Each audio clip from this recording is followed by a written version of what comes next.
We have a millstone of people who are not fulfilling themselves and not performing, and therefore not helping the economy of the region to thrive in the way that it could.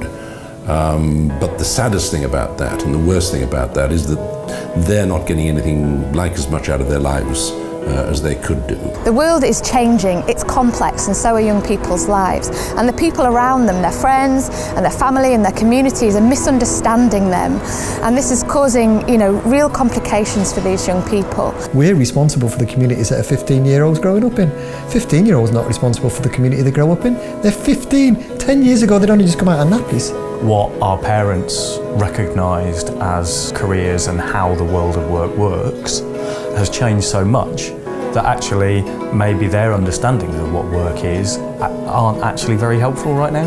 What I wanted to be doing was out paddling, learning, working, really developmental things. What I did not want to be doing was being at school. There's lots of opportunities and there's lots of young people, but there's a disconnect between the two. You can't force young people down one particular route. They've got to find the right opportunity for them at the right time, and they've got to have the confidence to make the most of it. Everybody has it in them to succeed at something. Everybody does. And it's a question of how you unlock that.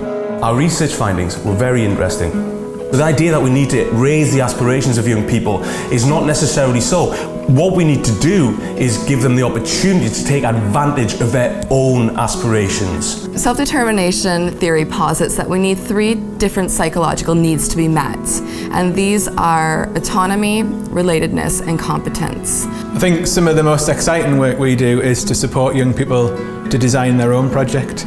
And I think the benefits of that is immediately young people have signed up to that, so they've actually chosen what they want to do. It makes us feel alive, free, completely free, F the system, I'm just doing this for me. When I find something I like, it seems very easy to me just to get on with it, so I've just been able to find the drive to do it. A friend of ours got stabbed, so that just made me realise that there's something I needed to do to inspire and encourage people within the community. I probably get the most satisfaction out of it when they really like it and they're always like, wow, it looks so amazing. If I couldn't do henna, it'd be so hard. I wouldn't really know what to do, because henna is part of my life now. It didn't take a huge smack in the face with an animation glove to make me get into it. I just caught a glimpse of it and it hooked me.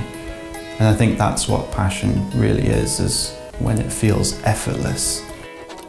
The relationship between a young person, and it could be a mentor, teacher, it could be their peers, seems to be extremely important. Working on that first bit of animation, it was Tim's reaction that made me want to continue doing it, because up until then I'd never done anything that anybody actually turned around and said, that's amazing.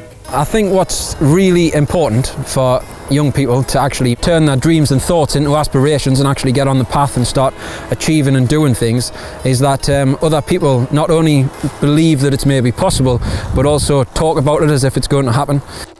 I kept learning and learning more and more, and I just got better and better at it. I started getting loads more ideas and making those ideas, trying to make them happen. We give them more and more and more responsibility so that eventually they're just taking the lead of the programme.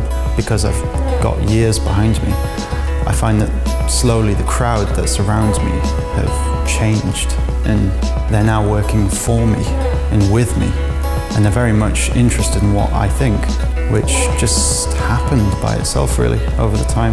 But I think that's been the biggest difference, going from being scared to show people what I'm doing and what I'm thinking to almost being excited about it and inspiring them. And if we can create interventions for young individuals that tick these boxes and give them a space where they can engage with them and facilitate these psychological needs, then this can only be a good thing. There is no magic wand. There are no magic levers that you can pull to reduce youth unemployment by 10%. What you can do is work with young people to build relationships with them, to help them be the best that they can be, to help them achieve whatever it is possible for them to achieve, and then see what happens. The real work, I've always known, and anybody really does know, it takes a long time to create change and get people to be more confident and more able.